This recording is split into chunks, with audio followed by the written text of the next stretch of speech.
What would you do if a billionaire CEO looked you straight in the eye and called you the N-word during a job interview? Have you ever walked into a room where you knew you didn't belong, but you fought to be there anyway? This 18-year-old black student was about to find out that some fights choose you.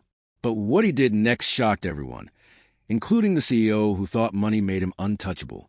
This is a Johnny Cole story. And before we're done here today, you're going to understand why his response to hate became a catalyst that brought down a corporate empire and changed thousands of lives. If stories like this matter to you, if you believe in standing up for dignity, hit that like button right now. And stick around because what happens next will change how you think about courage forever. Crestwood was a city where dreams came wrapped in glass and steel. Tech startups lined every street corner, their neon signs promising innovation and opportunity. For most high school seniors, graduation meant choosing between college acceptance letters. But for Johnny Cole, senior year meant something else entirely. It meant his one shot at breaking every barrier his family had ever faced. The Hartwell Scholars Program wasn't just prestigious. It was legendary. Out of thousands of applicants from across the country, only 5 students made it to the final round each year. And the prize? An internship at Westgate Innovates, the tech giant that had revolutionized everything from artificial intelligence to renewable energy. Johnny had earned his spot the hard way. While his classmates spent weekends at parties, he was in the robotics lab, building machines that could change lives. While others complained about their schedules, he was mentoring younger kids in underserved neighborhoods, teaching them that coding could be their ticket out. He wasn't just the only black finalist of the Hartwell program. He was the first black student from his high school to even make it past the initial screening. His mother, Regina, worked 2 jobs to keep their small apartment. She'd never finished college, but she'd made sure Johnny had every opportunity she'd never gotten. The night before his final interview, she pressed his only good suit and looked him in the eyes. "Baby, you're walking into that room with everything I never had," she said, her voice steady despite the tears threatening to fall. "But remember, your dignity is worth more than any opportunity they can offer." Those words would prove prophetic. Preston Albright, CEO of Westgate Innovates, was worth $2.3 billion. He'd built his empire from a college dorm room, turning lines of code into global revolution. Forbes called him a visionary. Wall Street called him unstoppable. But on this particular Tuesday morning, as Johnny Cole walked through the marble lobby of Westgate's headquarters, neither of them knew that everything was about to change. The final interview was scheduled for 10 a.m. sharp. Johnny arrived 30 minutes early, his resume polished, his answers rehearsed, his confidence earned through years of excellence. He had no way of knowing that in less than an hour, he'd face a choice that would define not just his future, but the future of corporate America itself. Are you ready to find out what happened when unstoppable ambition met immovable prejudice? To understand what happened in that boardroom, you need to understand who Johnny Cole really was. This wasn't just another privileged kid walking into an interview with connections and trust funds. This was a young man who'd built his dreams from scratch, one achievement at a time. Johnny grew up in Eastside Crestwood, where the glass towers of the tech district felt like they belonged to a different planet. His father left when he was 7, leaving Regina Cole to raise her son on a cashier salary and weekend cleaning jobs. While other kids got dropped off at school in luxury cars, Johnny walked 12 blocks each way, using that time to listen to podcasts about technology and entrepreneurship. But Regina Cole raised a fighter, not a victim. She'd wake up at 4 a.m. to get to her first job, then rush to her second shift at the hospital cafeteria, but she never missed a parent-teacher conference, never missed a robotics competition, never let Johnny think that where he came from determined where he was going. "Excellence isn't negotiable," she'd tell him when homework got tough. "The world's going to try to convince you that being good enough is enough. But you're not here to be good enough. You're here to be exceptional." By junior year, Johnny had taken her words to heart. He wasn't just the captain of the track team. He held the school record in the 400-meter dash. He wasn't just in the robotics club. He led them to 3 straight regional championships. While other students treated community service like a box to check for college applications, Johnny spent his Saturdays in elementary schools, teaching kids who looked like him that STEM wasn't just for other people. His breakthrough came during junior year when he developed an app that helped low-income families find free meal programs in their neighborhoods. The app gained local media attention, then state recognition, and finally caught the eye of the Hartwell Scholar Selection Committee. They'd never had an applicant quite like a Johnny Cole. The Hartwell process was brutal by design. It started with essays, moved to video submissions, then regional interviews. Out of 3,847 initial applicants, only 200 made it past the first round. By the time they reached the semifinal presentations, just 25 students remained. These weren't ordinary high schoolers. They were future senators, Nobel Prize winners, and CEOs in training. Johnny knew he was different from the other candidates. At the semifinal weekend in Chicago, he found himself surrounded by students from elite prep schools, kids who casually mentioned their parents' connections to Fortune 500 companies. They spoke in the confident tones of people who'd never doubted their place in the world. But Johnny had something they didn't: hunger. While they saw the Hartwell program as another line on an already impressive resume, for him it represented transformation, not just for himself, but for everyone back home who was watching, waiting to see if someone like them could make it in rooms like these. The final 5 candidates were announced on a Tuesday morning via email. Johnny was in AP chemistry when his phone buzzed. The message was simple: "Congratulations, you've been selected as a Hartwell Scholar finalist. Your final interview with Preston Albright is scheduled for next Tuesday at 10 a.m. He read it 3 times before it felt real. That night, Regina came home from her evening shift to find Johnny at the kitchen table, staring at his laptop screen. The Westgate Innovates website was open, showing Preston Albright's biography and the company's mission statement about innovating for humanity's future. "I made it, Mom," he said quietly. Final 5. Regina Cole sat down beside her son and pulled him into a hug that carried 18 years of sacrifice, hope, and unconditional love. "Baby, I always knew you would," she whispered. Now the real work begins. The next week was a whirlwind of preparation. Johnny researched everything about Westgate Innovates, their projects, their corporate culture, their recent acquisitions. He practiced interview questions with his guidance counselor, his robotics coach, even his track teammates. He bought his first real suit with money saved from his part-time job at the electronics store. But here's what Johnny didn't know, and what would change everything. Preston Albright had a problem with confidence. Not his own. He had plenty of that. He had a problem with confidence in others, especially young people who reminded him too much of his younger self. Success had made him comfortable, and comfort had made him careless with his words and assumptions. Can you feel the weight of this moment? A young man carrying his family's dreams, his community's hopes, and his own relentless drive, walking into a meeting with a billionaire who'd forgotten what it felt like to fight for everything. Drop a comment if you've ever prepared for something that felt life-changing. Because what Johnny was about to face in that corner office, no amount of preparation could have readied him for what Preston Albright was about to say. Tuesday morning arrived with the weight of destiny. Johnny stood in front of his bedroom mirror, adjusting his tie for the 3rd time. The suit his mother had helped him pick out, navy blue, perfectly tailored from their local shop, fit him like armor. But even armor couldn't protect him from what was waiting 30 floors above the streets of downtown Crestwood. The Westgate Innovates headquarters wasn't just a building. It was a statement. 52 floors of steel and glass that caught the morning sun like a beacon, announcing to the world that this was where the future got built. As Johnny walked through the revolving doors, the marble lobby stretched out before him like a cathedral to corporate power. Everything here was designed to remind visitors exactly how small they were. The reception desk sat on a platform 3 steps above the main floor. The security guards wore suits that probably cost more than most people's monthly rent. Even the elevator buttons were made of brushed platinum. But Johnny was intimidated. He was observant.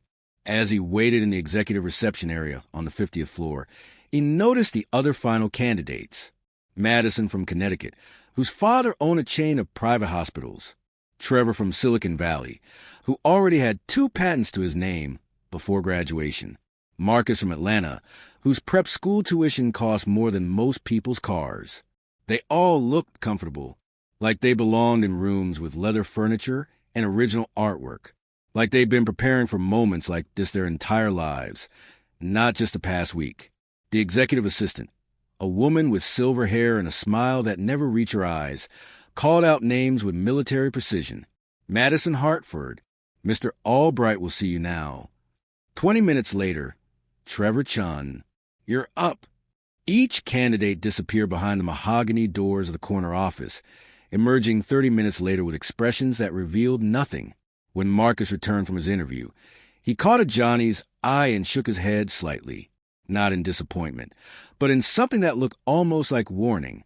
Ajani Cole, the assistant finally announced, Mr. Albright is ready for you. The corner office was everything Ajani had expected and more. Floor-to-ceiling windows offered a view of the entire city. Awards and accolades covered every available wall space. CEO of the Year, Innovation Leader, Philanthropist of the Decade. Behind an executive desk the size of a small car sat Preston Albright himself. At 53, Albright looked exactly like central casting would order for successful tech billionaire. Silver hair perfectly styled, sharp suit that screamed expense, and the kind of confident posture that came from never being told no. He stood as Ajani entered, extending a hand with a smile that felt calculated. So you're the famous Ajani Cole, Albright said, his grip firm but brief. Interesting resume. Very urban. The word hung in the air for just a moment too long. Ajani filed it away. Thank you for this opportunity, Mr. Albright, Ajani replied, taking the offered seat across from the massive desk. I've followed Westgate's work in renewable energy integration. The Morocco project was particularly impressive. Albright's eyebrows raised slightly. Most high school students didn't know about the Morocco project. You've done your homework. Though I have to ask, how do you pronounce your name again? Ajane? Ajane? It's Ajane, Ajani corrected politely. It means he who wins a struggle in Yoruba. Unusual name, Albright said, not waiting for the cultural explanation. Tell me about yourself. What makes you think you belong here? For the next 15 minutes, Ajani laid out his vision with the passion and precision that had gotten him this far. He talked about his robotics work, his community outreach, his belief that technology should serve everyone, not just those who could afford it. He spoke about diversity in tech teams and how different perspectives led to better solutions. Albright listened, but something in his expression was shifting. The polite interest was hardening into something else. When Ajani mentioned facing challenges because of his background, Albright's jaw tightened almost imperceptibly. You know, Albright said, leaning back in his leather chair, when I was your age, we didn't spend so much time talking about challenges. We just worked harder, proved ourselves through results, not complaints. The room felt different now. The morning sunlight streaming through those massive windows suddenly felt harsh instead of warm. Ajani could sense the conversation taking a turn, but he had no idea how sharp that turn was about to become. You could feel the temperature in the room changing. Two worldviews were about to collide in a way that would make headlines around the world. But neither of them knew they were about to cross a line that couldn't be uncrossed. Ajani took a breath and chose his words carefully. He'd faced this kind of dismissal before, and his mother's lessons had taught him to respond with facts, not emotion. Mr. Albright, I understand your perspective about hard work, but when I talk about challenges, I'm referring to systemic barriers that data clearly shows still exist. For example, black students represent only 7% of computer science graduates, despite making up 14% of the population. These aren't complaints. They're measurable gaps that companies like Westgate can help address. Albright's expression darkened. The polite mask was slipping, revealing something uglier underneath. You know what I think? He said, his voice taking on an edge. I think your generation spends too much time making excuses instead of solutions. When I started this company, nobody handed me anything. I didn't walk into rooms talking about barriers and representation. I'm not asking for anything to be handed to me, Ajani replied, his voice steady. I'm here because I earned it. But I also think it's important to acknowledge that not everyone starts from the same place.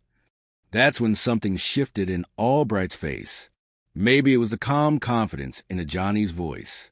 Maybe it was the fact that this 18-year-old refused to be intimidated. Or maybe the prejudice that had been simmering beneath his polished exterior finally boiled over. "Let me tell you something, kid," Albright said, standing up and walking around his desk. "Back in my day, men weren't afraid to speak their minds. We didn't dance around issues with all this politically correct nonsense." Johnny felt his pulse quicken. Something was happening here, something that went beyond a difficult interview question. "I'm not sure I understand what you mean, Mr. Albright."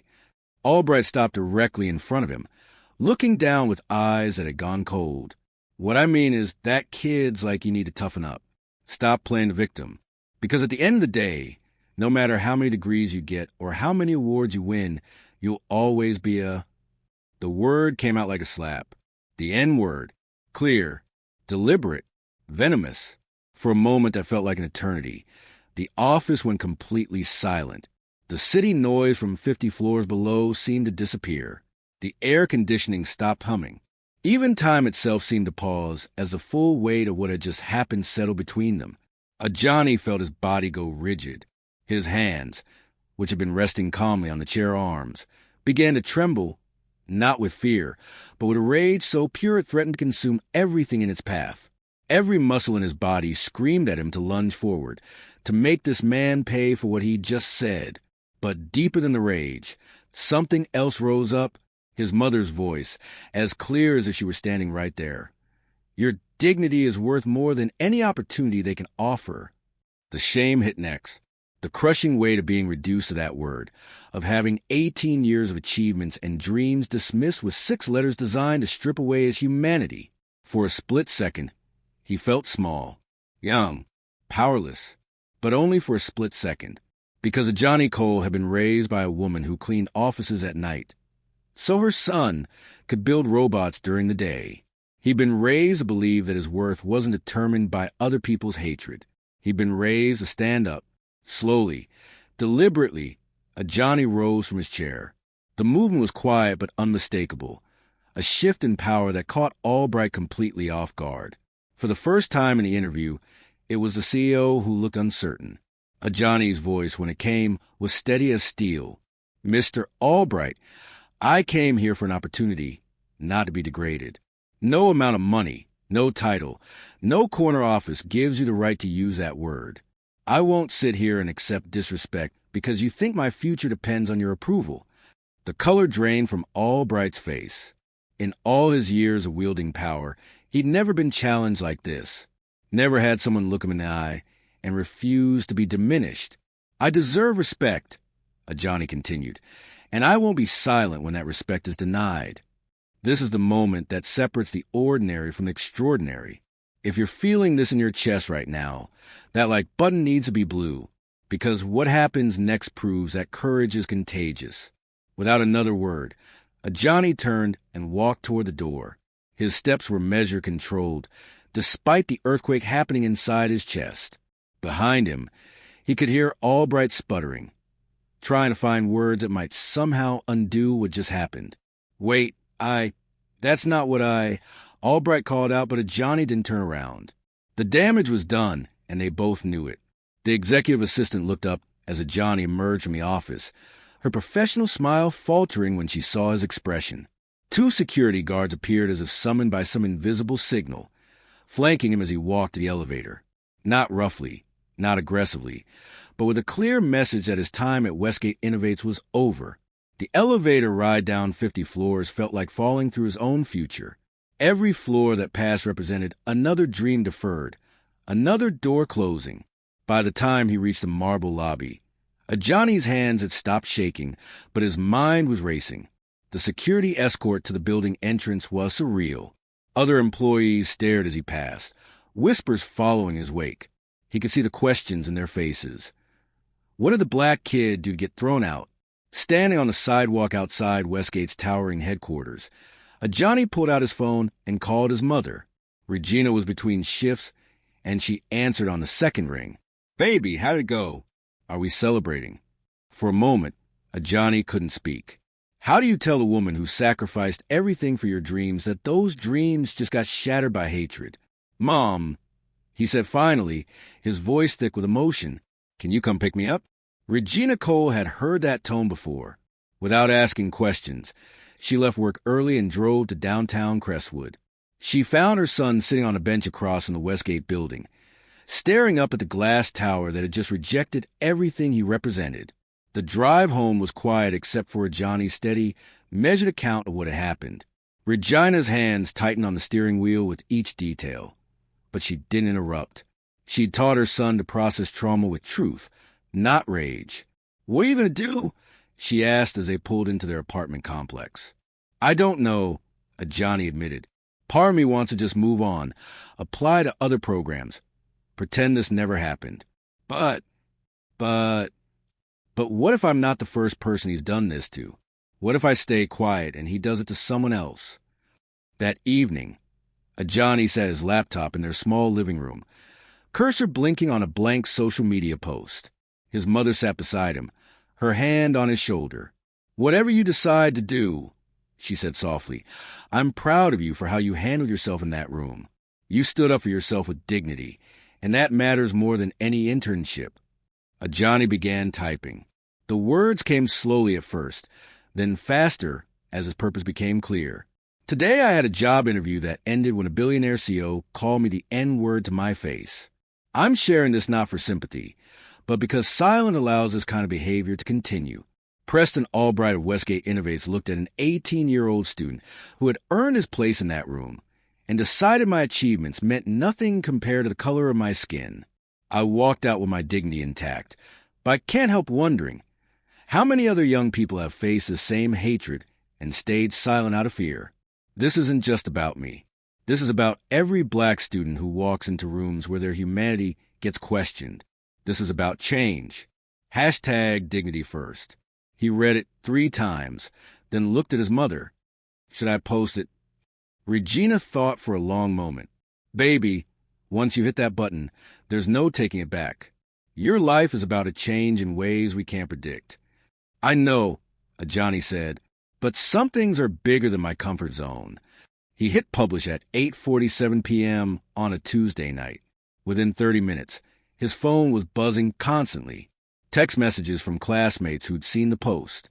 Comment from friends and family expressing outrage and support. His track coach called to check on him. His robotics team sponsor offered to help however she could. But it was the strangers who really surprised him. People he'd never met were sharing their own stories in the comments. Workplace, discrimination, hiring bias, moments when they'd faced similar hatred and stayed silent. Teachers from his old elementary school shared the post. Local community activists reached out with offers of support. By midnight, the post had been shared 300 times. By morning, it was approaching 1,000. The hashtag Dignity First was starting to trend locally, with people sharing their own experiences of standing up to discrimination. Marcus, the prep school student from the interviews, sent a private message. "Bro, I knew something was off about that interview. Respect for speaking up. You did what I didn't have the courage to do." Local news outlets began calling Wednesday morning. First Channel 7, then the newspaper, then radio stations. Each reporter asked the same question. "Are you sure you want to go public with this? Do you understand what you're up against?" But Preston Albright was about to learn that in the age of social media, your reputation can crumble faster than you can build it. And Johnny Cole was about to discover that sometimes the most powerful thing you can do is refuse to be silent. By Thursday morning, Preston Albright's world was falling apart at light speed.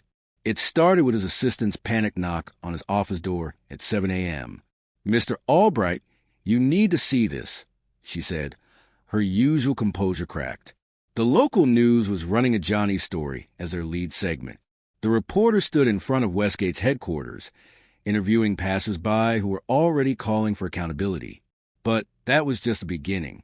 Albright's phone hadn't stopped ringing since 6 a.m. Board members demanding explanations. Investors asking pointed questions about liability and reputation damage. The head of HR requesting an emergency meeting. The legal team wanting to discuss crisis management strategies. It's one kid making accusations, Albright told himself, pacing behind his desk. This will blow over. He was catastrophically wrong.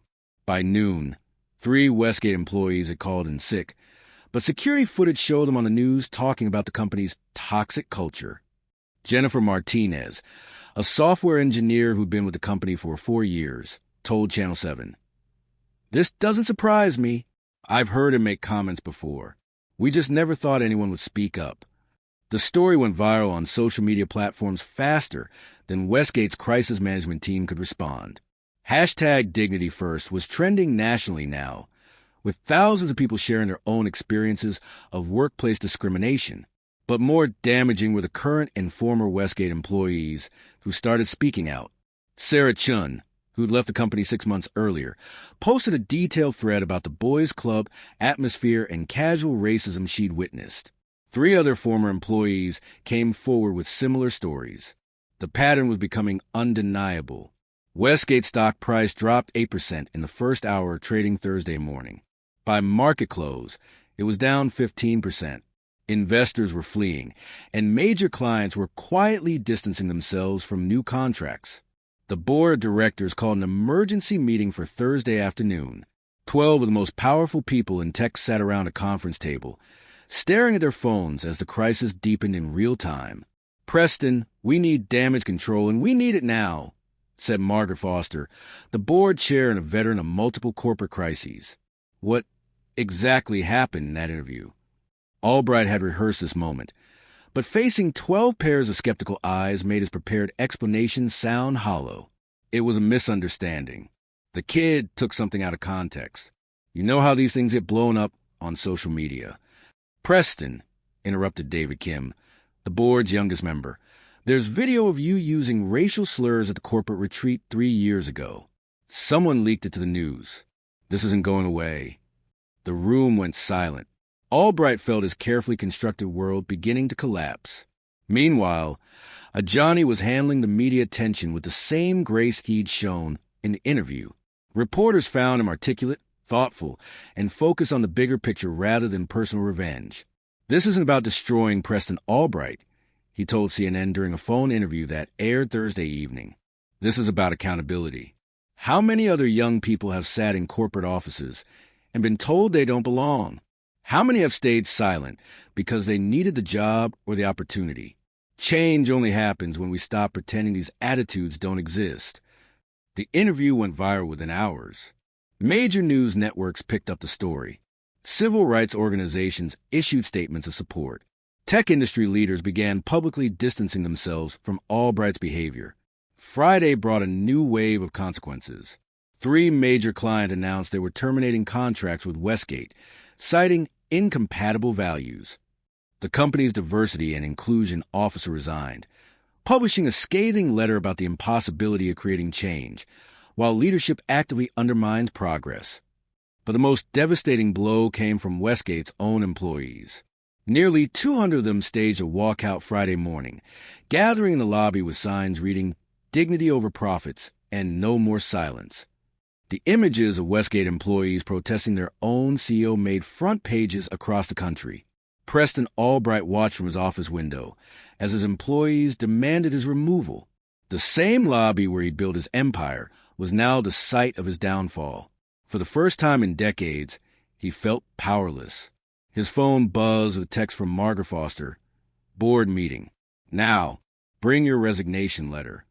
As Albright walked toward what he knew would be his final board meeting, he couldn't stop thinking about the 18-year-old who'd refused to be intimidated.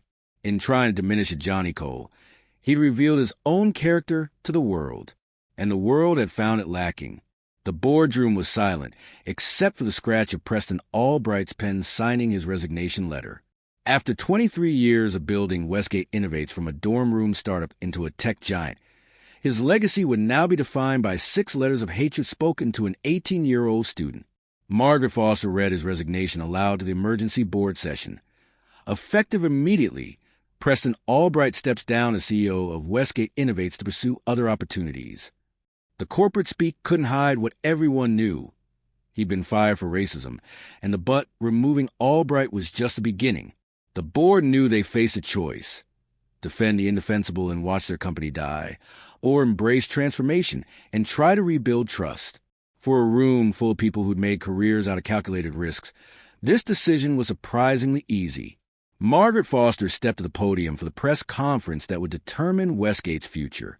Behind her stood the company's new interim CEO, Dr. Angela Washington, a black woman who'd been leading their renewable energy division. The symbolism wasn't lost on anyone. "We failed at Johnny Cole," Foster began, her voice steady but heavy with the weight of institutional accountability. "We failed our employees. We failed our values. But failure can be a teacher if we're willing to learn." The announcement of reforms was comprehensive and immediate. Westgate would implement mandatory bias training for all employees, starting with leadership. They established an independent oversight committee with community representation. Most significantly, they announced a $50 million scholarship fund for underrepresented students in STEM, officially named the Johnny Cole Dignity in Tech Scholarship. "This young man showed us what courage looks like," Dr. Washington said during her first speech as interim CEO. "He walked into our building as a student seeking opportunity and left as a teacher showing us who we needed to become." The scholarship announcement hit Johnny like a thunderbolt. He was at home, finally getting some rest after a week of interviews, when his phone started buzzing with congratulatory messages. His mother came running from the kitchen when she heard him gasp. "They named the scholarship after me, Mom," he said, staring at his phone in disbelief. $50 million for students like us." Regina Cole sat beside her son and pulled him close. "Baby, you turn your pain into purpose. That's what heroes do." But the transformation extended far beyond Westgate's walls. Other companies, watching the speed and severity of the backlash, began examining their own cultures with new urgency. Harvard Business School announced they'd be using a Johnny's story as a case study in ethical leadership.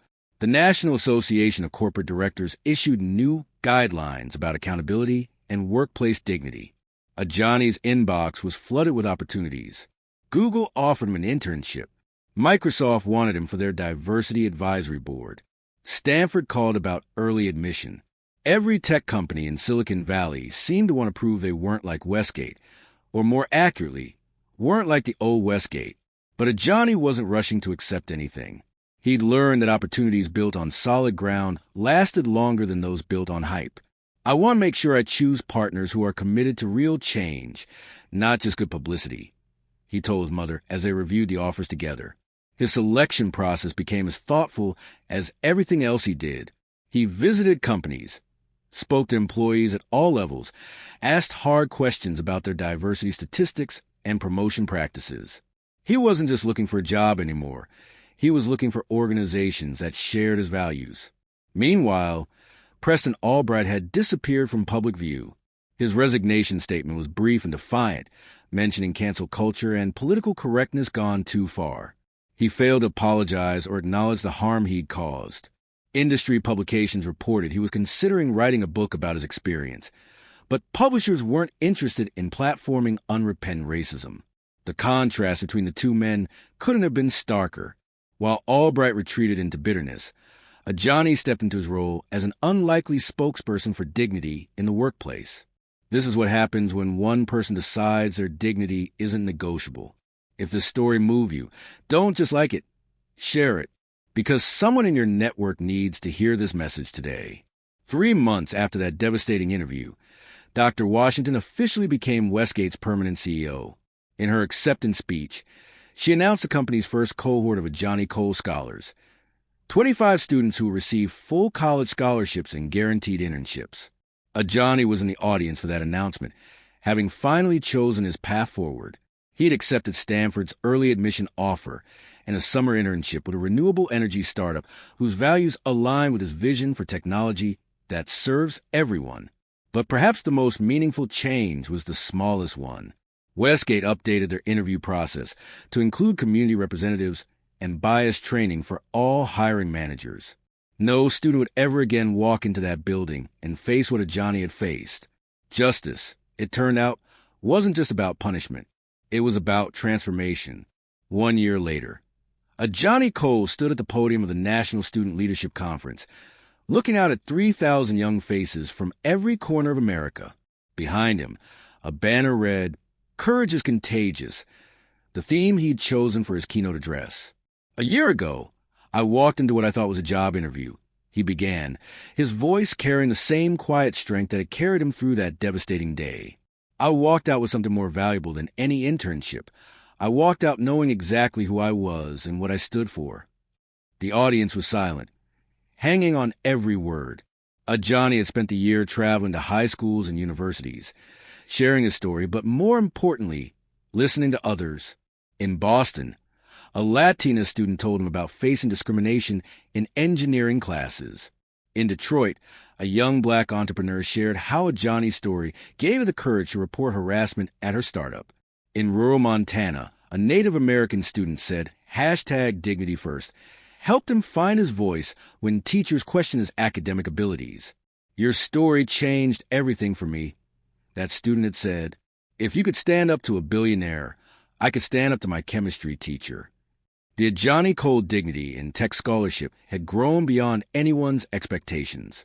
What started as Westgate's crisis response had inspired other companies to create similar programs. Microsoft launched the Future Leaders Fund. Google established the Inclusive Innovation Scholarship. Apple created mentorship programs specifically for underrepresented students in STEM. But the real change was happening in corporate America itself. The Johnny Standard had become shorthand for workplace dignity and accountability. Companies weren't just updating their diversity policies. They were examining their cultures, their hiring practices, their leadership development. The cost of ignoring bias had become too high to ignore. Regina Cole often joined her son at speaking engagements, sharing her perspective as a parent who taught him to value dignity over opportunity. Their mother-son talks had become legendary, showing audiences what it looked like to raise children with unshakable self-worth. "I didn't teach him to be confrontational," she would tell audiences. "I taught him to be unmovable when it comes to his humanity." Preston Albright had faded into obscurity. His attempt at comeback tours met with empty auditoriums and canceled contracts. His story became a cautionary tale in business schools about how quickly unchecked privilege and prejudice could destroy decades of achievement. Meanwhile, Dr. Angela Washington had transformed Westgate into an industry leader in inclusive innovation. The company's diversity numbers had improved dramatically, but more importantly, employee satisfaction surveys showed real cultural change. The first class of Johnny Cole scholars were excelling in their college programs, many returning as Westgate interns and full-time hires. As Johnny concluded his keynote address, he looked directly into the camera broadcasting the event live. Some of you watching this are sitting in rooms where your voice isn't heard, where your humanity is questioned, where you're told you don't belong. I'm here to tell you that your dignity is not negotiable. Your worth is not determined by other people's limitations. And when you stand up for yourself, you stand up for everyone who comes after you. The standing ovation lasted 5 minutes. Stories like this matter. They change minds and save lives. If you believe in the power of standing up for dignity, make sure this message reaches someone who needs to hear it today. Subscribe to join a community where courage is celebrated and dignity is defended. Drop a comment telling us about a time you stood up for what was right, or tag someone who inspires you to be braver. Let's build a world where no one has to choose between opportunity and self-respect. Because when we stand together, dignity always wins.